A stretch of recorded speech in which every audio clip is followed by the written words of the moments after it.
Hello ವಿದ್ಯಾರ್ಥಿಗಳೇ, welcome to YouTube channel. ಈಗಾಗಲೇ ನಾವು LBA1 ರಾಸಾಯನಿಕ ಕ್ರಿಯೆಗಳು ಮತ್ತು ಸಮೀಕರಣಗಳು ಈ ಒಂದು ಪಾಠದ ಬಹು ಆಯ್ಕೆಗಳು ಮತ್ತು ಒಂದು ಅಂಕದ ಪ್ರಶ್ನೆಗಳನ್ನು ಮಾಡಿದ್ದೇವೆ. ಯಾರೆಲ್ಲ ಈ ವಿಡಿಯೋಗಳನ್ನು ನೋಡಿಲ್ಲ ನೋಡ್ಬೋದು. ಈ ಒಂದು ವಿಡಿಯೋದಲ್ಲಿ ನಾವು LBA1 ರಾಸಾಯನಿಕ ಕ್ರಿಯೆಗಳು ಮತ್ತು ಸಮೀಕರಣಗಳು ಪಾಠದ 2 ಅಂಕದ ಪ್ರಶ್ನೆಗಳನ್ನು ಚರ್ಚಿಸೋಣ. ಅಂದರೆ 32ನೇ ಪ್ರಶ್ನೆ, ರಾಸಾಯನಿಕ ಕ್ರಿಯೆ ನಡೆದಿದೆಯೆಂದು ನಿರ್ಧರಿಸಲು ಸಹಾಯ ಮಾಡುವ ವೀಕ್ಷಣೆಗಳು ಯಾವುವು? ರಾಸಾಯನಿಕ ಕ್ರಿಯೆ ನಡೆದಿದ್ದರೆ ಅದನ್ನು ನಿರ್ಧರಿಸುವ ಅಂಶಗಳು: ಅನಿಲದ ಬಿಡುಗಡೆ, ಸ್ಥಿತಿ ಬದಲಾವಣೆ, ಬಣ್ಣದಲ್ಲಿ ಬದಲಾವಣೆ ಮತ್ತು ತಾಪದಲ್ಲಿ ಬದಲಾವಣೆ. ಪ್ರಶ್ನೆ 33, ಸಂಯೋಗ ಕ್ರಿಯೆ ಎಂದರೇನು? ಉದಾಹರಣೆ ಕೊಡಿ. ಎರಡು ಪ್ರತಿವರ್ತಕಗಳು ಸೇರಿ ಒಂದು ಹೊಸ ಉತ್ಪನ್ನವನ್ನು ಉಂಟು ಮಾಡುವ ರಾಸಾಯನಿಕ ಕ್ರಿಯೆಗಳನ್ನು ನಾವು ಸಂಯೋಗ ಕ್ರಿಯೆ ಅಂತ ಕರಿತೀವಿ. ಎರಡು ಪ್ರತಿವರ್ತಕಗಳು ಸೇರಿ ಒಂದು ಹೊಸ ಉತ್ಪನ್ನ ಉಂಟಾಗುವ ರಾಸಾಯನಿಕ ಕ್ರಿಯೆ. ಉದಾಹರಣೆಗೆ hydrogen plus chlorine, hydrogen chloride. ಇದು ಒಂದು ಸಂಯೋಗ ಕ್ರಿಯೆಗೆ ಉದಾಹರಣೆ. ಪ್ರಶ್ನೆ 34, ವಿಭಜನೆ ಕ್ರಿಯೆ ಎಂದರೇನು? ಉದಾಹರಣೆ ಕೊಡಿ. ಒಂದು ಪ್ರತಿವರ್ತಕವು ಸರಳ ಉತ್ಪನ್ನಗಳಾಗಿ ಉಂಟಾಗುವ ರಾಸಾಯನಿಕ ಕ್ರಿಯೆಯನ್ನು ರಾಸಾಯನಿಕ ವಿಭಜನ ಕ್ರಿಯೆ ಅಂತ ಕರಿತೀವಿ. ಪ್ರಶ್ನೆ 35, ಸ್ಥಾನಪಲ್ಲಟ ಕ್ರಿಯೆ ಎಂದರೇನು? ಒಂದು ಉದಾಹರಣೆ ಕೊಡಿ. ಹೆಚ್ಚು ಕ್ರಿಯಾಶೀಲವಾಗಿರುವ ಧಾತು ಕಡಿಮೆ ಕ್ರಿಯಾಶೀಲವಾಗಿರುವ ಧಾತುವನ್ನು ಸ್ಥಾನಪಲ್ಲಟಗೊಳಿಸುತ್ತದೆ. ಈ ಕ್ರಿಯೆಯನ್ನು ಇಂತಹ ರಾಸಾಯನಿಕ ಕ್ರಿಯೆಗಳನ್ನು ನಾವು ಸ್ಥಾನಪಲ್ಲಟ ಕ್ರಿಯೆ ಅಂತ ಕರಿತೀವಿ. ಉದಾಹರಣೆಗೆ ತಾಮ್ರದ ಸಲ್ಫೇಟ್ನಲ್ಲಿ ಕಬ್ಬಿಣದ ಮೊಳೆಯನ್ನು ಸೇರಿಸಿದಾಗ ಉಂಟಾಗುವ ಉತ್ಪನ್ನ ಕಬ್ಬಿಣದ ಸಲ್ಫೇಟ್ ಮತ್ತು ತಾಮ್ರ. ಹೆಚ್ಚು ಕ್ರಿಯಾಶೀಲವಾಗಿರುವ ಧಾತು ಕಡಿಮೆ ಕ್ರಿಯಾಶೀಲವಾಗಿರುವ ಧಾತುವನ್ನು ಸ್ಥಾನಪಲ್ಲಟಗೊಳಿಸುತ್ತದೆ. ಇದು ರಾಸಾಯನಿಕ ಸ್ಥಾನಪಲ್ಲಟ ಕ್ರಿಯೆ. ಕಬ್ಬಿಣದ ಮೊಳೆಯನ್ನು ತಾಮ್ರ ಸಲ್ಫೇಟ್ ದ್ರಾವಣದಲ್ಲಿ ಮುಳುಗಿಸಿಟ್ಟಾಗ ಬಣ್ಣ ಬದಲಾವಣೆ ಆಗುವುದೇಕೆ? ಏಕೆಂದರೆ ರಾಸಾಯನಿಕ ಸ್ಥಾನಪಲ್ಲಟ ಕ್ರಿಯೆ ನಡೆಯುವುದರಿಂದ ಹೆಚ್ಚು ಕ್ರಿಯಾಶೀಲವಾಗಿರುವ ಧಾತು ಕಡಿಮೆ ಕ್ರಿಯಾಶೀಲವಾಗಿರುವ ಧಾತುವನ್ನು ಸ್ಥಾನಪಲ್ಲಟಗೊಳಿಸುತ್ತದೆ, ಆದ್ದರಿಂದ ಬಣ್ಣದಲ್ಲಿ ಬದಲಾವಣೆ ಆಗುತ್ತದೆ. ಈ ಕ್ರಿಯೆಯ ರಾಸಾಯನಿಕ ಸಮೀಕರಣ ಬರೆಯಿರಿ. ಇದೀಗ ಜಸ್ಟ್ ಬರ್ತಿದ್ದೆ ಅದೇ ಸಮೀಕರಣ. Fe plus CuSO4, FeSO4 plus Cu, ಈ ಸಮೀಕರಣ.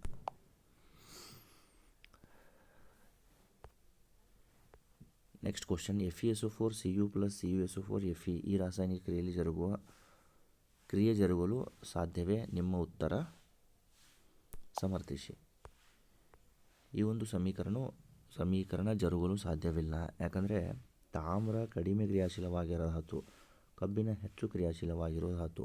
ಸ್ಥಾನಪಲ್ಲಟ ಕ್ರಿಯೆ ನಡಿಬೇಕಾದರೆ ಹೆಚ್ಚು ಕ್ರಿಯಾಶೀಲವಾಗಿರೋ ಧಾತು ಕಡಿಮೆ ಕ್ರಿಯಾಶೀಲವಾಗಿರೋ ಧಾತುವನ್ನು ಸ್ಥಾನಪಲ್ಲಟಗೊಳಿಸುತ್ತದೆ. ಇಲ್ಲಿ ತಾಮ್ರದ ಜಾಗದಲ್ಲಿ Fe ಇದ್ದರೆ ನಡೆಯುತ್ತೇನೆ, ಇಲ್ಲಿ Cu ಇದ್ದರೆ ಅವಾಗ ಜರುಗುತ್ತೆ, ಇಲ್ಲಿ ಜರುಗಲು ಸಾಧ್ಯವಿಲ್ಲ. ದ್ವಿಸ್ಥಾನಪಲ್ಲಟ ಕ್ರಿಯೆ ಎಂದರೇನು? ಎರಡು ಪ್ರತಿವರ್ತಕಗಳ ನಡುವೆ ಅಯಾನುಗಳ ವಿನಿಮಯ ನಡೆಸುವ ರಾಸಾಯನಿಕ ಕ್ರಿಯೆಯನ್ನು ರಾಸಾಯನಿಕ ದ್ವಿಸ್ಥಾನಪಲ್ಲಟ ಕ್ರಿಯೆ ಎನ್ನುವರು. ಉದಾಹರಣೆಗೆ ಬೇರಿಯಂ ಕ್ಲೋರೈಡ್, ಸೋಡಿಯಂ ಸಲ್ಫೇಟ್.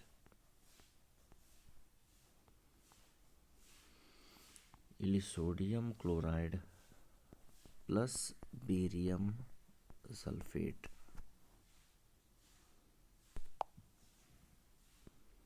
ಸೀಸದ ನೈಟ್ರೇಟ್ ದ್ರಾವಣಕ್ಕೆ ಪೊಟ್ಯಾಸಿಯಂ ಅಯೋಡೈಡ್ ದ್ರಾವಣವನ್ನು ಸೇರಿಸಿದಾಗ ಯಾವ ಬಣ್ಣದ ಪ್ರಕ್ಷೇಪಣ ಉಂಟಾಗುತ್ತದೆ? ಅದನ್ನು ಹೆಸರಿಸಿ. ಇದು ಯಾವ ವಿಧದ ರಾಸಾಯನಿಕ ಕ್ರಿಯೆಗೆ ಉದಾಹರಣೆಯಾಗಿದೆ? ತಿಳಿಸಿ.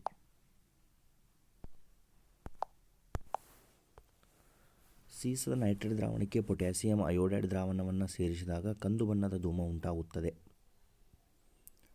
ಇದು ಯಾವ ವಿಧದ ರಾಸಾಯನಿಕ ಕ್ರಿಯೆಗೆ ಉದಾಹರಣೆಯಾಗಿದೆ? ಇದು ಕೂಡ ಸ್ಥಾನಪಲ್ಲಟ ಕ್ರಿಯೆಗೆ ಉದಾಹರಣೆಯಾಗಿದೆ. ದ್ವಿಸ್ಥಾನಪಲ್ಲಟ ಕ್ರಿಯೆಗೆ ಉದಾಹರಣೆಯಾಗಿದೆ. ಸೀಸದ ನೈಟ್ರೇಟ್ ಪ್ಲಸ್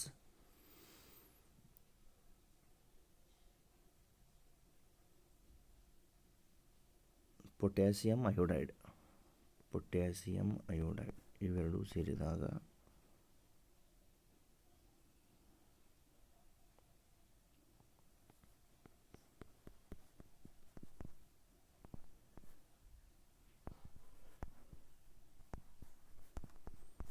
ಇದು ಸರಿದೂಗಿದ ರಾಸಾಯನಿಕ ಸಮೀಕರಣ. ಪ್ರಶ್ನೆ 41. ಅಂತರೋಷ್ಣಕ ಕ್ರಿಯೆ ಮತ್ತು ಬಹಿರೋಷ್ಣಕ ಕ್ರಿಯೆಗಳು ಎಂದರೇನು? ಒಂದೊಂದು ಉದಾಹರಣೆ ಕೊಡಿ. ಅಂತರೋಷ್ಣಕ ಕ್ರಿಯೆ ಎಂದರೆ ಉಷ್ಣವನ್ನು ಬಳಕೆ ಮಾಡುವ ರಾಸಾಯನಿಕ ಕ್ರಿಯೆಯನ್ನು ಅಂತರೋಷ್ಣಕ ಕ್ರಿಯೆ ಎನ್ನುವರು. ಒಂದು ಕ್ರಿಯೆಯಲ್ಲಿ ಉಷ್ಣವನ್ನು ಬಿಡುಗಡೆ ಆಗುವ ರಾಸಾಯನಿಕ ಕ್ರಿಯೆಯನ್ನು ಬಹಿರೋಷ್ಣಕ ಕ್ರಿಯೆ ಎನ್ನುವರು. ಪ್ರಶ್ನೆ 42. ಕ್ಯಾಲ್ಸಿಯಂ ಕಾರ್ಬೋನೇಟ್ ಕಾಯಿಸಿದಾಗ ಕ್ಯಾಲ್ಸಿಯಂ ಆಕ್ಸೈಡ್ ಮತ್ತು ಕಾರ್ಬನ್ ಡೈಆಕ್ಸೈಡ್ ಉತ್ಪತ್ತಿಯಾಗುತ್ತದೆ. ಈ ಕ್ರಿಯೆಗೆ ಸರಿದೂಗಿದ ರಾಸಾಯನಿಕ ಸಮೀಕರಣ ಬರೆಯಿರಿ ಮತ್ತು ರಾಸಾಯನಿಕದ ವಿಧವನ್ನು ತಿಳಿಸಿರಿ. ಕ್ಯಾಲ್ಸಿಯಂ ಕಾರ್ಬೋನೇಟ್ ಕಾಯಿಸಿದಾಗ ಕ್ಯಾಲ್ಸಿಯಂ ಆಕ್ಸೈಡ್ ಮತ್ತು ಕಾರ್ಬನ್ ಡೈಆಕ್ಸೈಡ್ ಉತ್ಪತ್ತಿಯಾಗುತ್ತದೆ. ಇದು ಸರಿದೂಗಿದ ರಾಸಾಯನಿಕ ಸಮೀಕರಣ. ಇದು ವಿಭಜನೆ ಕ್ರಿಯೆಯ ಉದಾಹರಣೆ. ಯಾವ ವಿಧದ ರಾಸಾಯನಿಕ ಕ್ರಿಯೆ ಅಂತ ಕೇಳಿದರೆ ವಿಭಜನೆ ಕ್ರಿಯೆಯ ಉದಾಹರಣೆ. ಪ್ರಶ್ನೆ 43. ರೆಡಾಕ್ಸ್ ಕ್ರಿಯೆ ಎಂದರೇನು? ಒಂದು ಉದಾಹರಣೆ ಕೊಡಿ. ಒಂದು ರಾಸಾಯನಿಕ ಕ್ರಿಯೆಯಲ್ಲಿ ಒಂದು ಪ್ರತಿವರ್ತಕವು ಉತ್ಕರ್ಷಣಗೊಂಡು ಇನ್ನೊಂದು ಪ್ರತಿವರ್ತಕವು ಅಪಕರ್ಷಣಗೊಂಡರೆ ಅವುಗಳನ್ನು ನಾವು ರೆಡಾಕ್ಸ್ ಕ್ರಿಯೆ ಅಂತ ಕರಿತೇವೆ. ಪ್ರಶ್ನೆ 44. ಸೋಡಿಯಂ ಸಲ್ಫೇಟ್ ದ್ರಾವಣ ಮತ್ತು ಬೇರಿಯಂ ಕ್ಲೋರೈಡ್ ದ್ರಾವಣಗಳ ನಡುವೆ ಜರುಗುವ ರಾಸಾಯನಿಕ ಕ್ರಿಯೆ ದ್ವಿಸ್ಥಾನಪಲ್ಲಟ ಕ್ರಿಯೆ ಎನ್ನುವರು ಏಕೆ? ಈ ಕ್ರಿಯೆಯ ಸರಿದೂಗಿದ ರಾಸಾಯನಿಕ ಸಮೀಕರಣ ಬರೆಯಿರಿ. Sodium sulphate, barium chloride, barium sulphate, sodium chloride ಪ್ರತಿವರ್ತಕಗಳ ನಡುವೆ ಅಯಾನುಗಳ ವಿನಿಮಯ ಆಗೋದ್ರಿಂದ ಇವುಗಳನ್ನು ನಾವು ರಾಸಾಯನಿಕ ದ್ವಿಸ್ಥಾನಪಲ್ಲಟ ಕ್ರಿಯೆ ಅಂತ ಕರಿತೀವಿ. ಸುಣ್ಣದ ಕಲ್ಲಿನಿಂದ ಸುಟ್ಟ ಸುಣ್ಣವನ್ನು ಪಡೆಯಲು ರಾಸಾಯನಿಕ ಕ್ರಿಯೆ ಯಾವುದು? ಸುಣ್ಣದ ಕಲ್ಲಿನಿಂದ ಸುಟ್ಟ ಸುಣ್ಣವನ್ನು ಪಡೆಯುವ ರಾಸಾಯನಿಕ ಕ್ರಿಯೆ ಯಾವುದು? ಈ ಕ್ರಿಯೆಯ ರಾಸಾಯನಿಕ ಸಮೀಕರಣ ಬರೆಯಿರಿ.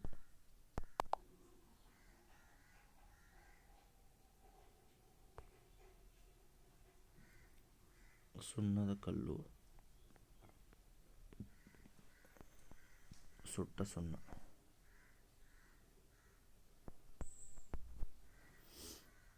ಇದು ಸರಿದೂಗಿದ ರಾಸಾಯನಿಕ ಸಮೀಕರಣ. ಸಂಕ್ಷಾರಣವನ್ನು ತಡೆಗಟ್ಟುವ ಕಬ್ಬಿಣ ತುಕ್ಕು ಹಿಡಿಯುವುದನ್ನು ಕ್ರಮಗಳನ್ನು ತಿಳಿಸಿ.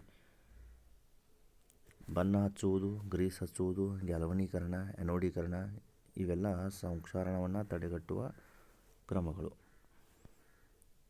ಪ್ರಶ್ನೆ 47. ಹೊಳಪುಳ್ಳ ಕಂದು ಬಣ್ಣದ ಎಕ್ಸ್ ಧಾತು ಗಾಳಿಯಲ್ಲಿ ಕಾಸಿದಾಗ ಅದು ಕಂದು ಬಣ್ಣಕ್ಕೆ ತಿರುಗುತ್ತದೆ. ಹಾಗಾದರೆ ಎಕ್ಸ್ ಧಾತು ಯಾವುದು? ಅದನ್ನು ಉರಿಸಿದಾಗ ಉಂಟಾಗುವ ಕಪ್ಪು ಬಣ್ಣದ ವಸ್ತುವನ್ನು ಹೆಸರಿಸಿ. ಹೊಳಪುಳ್ಳ ಕಂದು ಬಣ್ಣದ ವಸ್ತು ಬೆಳ್ಳಿ. ಅದನ್ನು ಕಾಸಿದಾಗ ಉಂಟಾದ ಕಪ್ಪು ಬಣ್ಣದ ವಸ್ತು ಬೆಳ್ಳಿಯ ಆಕ್ಸೈಡ್. Next question. ತಾಮ್ರದ ಮತ್ತು ಎಕ್ಸ್ ಎಂಬ ಧಾತುವಿನ ಪ್ರತಿವರ್ತನೆಯು ಕೆಳಗಿನ ಸಮೀಕರಣ ನೀಡಲಾಗಿದೆ. CuSO4 + X, ಆಮೇಲೆ Cu ಮತ್ತು Y. Fe ಮತ್ತು Agಗಳಲ್ಲಿ ಯಾವುದು ಎಕ್ಸ್ ಧಾತುವನ್ನು ಪ್ರತಿನಿಧಿಸುತ್ತದೆ? ನಿಮ್ಮ ಉತ್ತರ ಸಮರ್ಥಿಸಿ. ಇದು ನೋಡಿರಿ ಸ್ಥಾನಪಲ್ಲಟ ಕ್ರಿಯೆಗೆ ಉದಾಹರಣೆ. ಅದಕ್ಕಾಗಿ ಇಲ್ಲಿ ಕಬ್ಬಿಣ ಹಾಕಬೇಕು ಎಕ್ಸ್ದಲ್ಲಿ. ಯಾಕಂದರೆ ಹೆಚ್ಚು ಕ್ರಿಯಾಶೀಲವಾಗಿರೋ ಧಾತು ಕಡಿಮೆ ಕ್ರಿಯಾಶೀಲವಾಗಿರೋ ಧಾತುವನ್ನು ಸ್ಥಾನಪಲ್ಲಟಗೊಳಿಸುತ್ತದೆ. ನೆಕ್ಸ್ಟ್ ವಾಯ್ ಪ್ರತಿನಿಧಿಸುವ ಸಂಯುಕ್ತದ ಅನುಸೂತ್ರ. ವಾಯ್ ನೋಡ್ರಿ ಇಲ್ಲಿ Fe ಬರ್ತಂದ್ರೆ ಏನಾಗ್ತೈತಿ? FeSO4 ಆಗುತ್ತೆ. ವಾಯ್ ಜಾಗದಲ್ಲಿ ಏನು ಬರ್ತೈತಿ? FeSO4. ನೀರಿನ ವಿದ್ಯುತ್ ವಿಭಜನೆ ಕ್ರಿಯೆ ಚಿತ್ರವನ್ನು ಬರೆಯಿರಿ ಮತ್ತು ಎಲ್ಲ ಭಾಗಗಳನ್ನು ಗುರುತಿಸಿ. ಬಹುಶಃ ನೀವೆಲ್ಲರೂ ಪ್ರಾಕ್ಟೀಸ್ ಮಾಡಿರ್ಬೋದು. ಈ ಚಿತ್ರ ತೆಗೆಯಲಿಕ್ಕೆ ಬರ್ತೈತೆ. Very important ಕ್ವಶನ್ಸ್ಗಳು. 2 ಅಂಕದ ಪ್ರಶ್ನೆಗಳನ್ನು ಈ ಒಂದು ವಿಡಿಯೋದಲ್ಲಿ ನಾವು ಮಾಡಿದ್ದೀವಿ.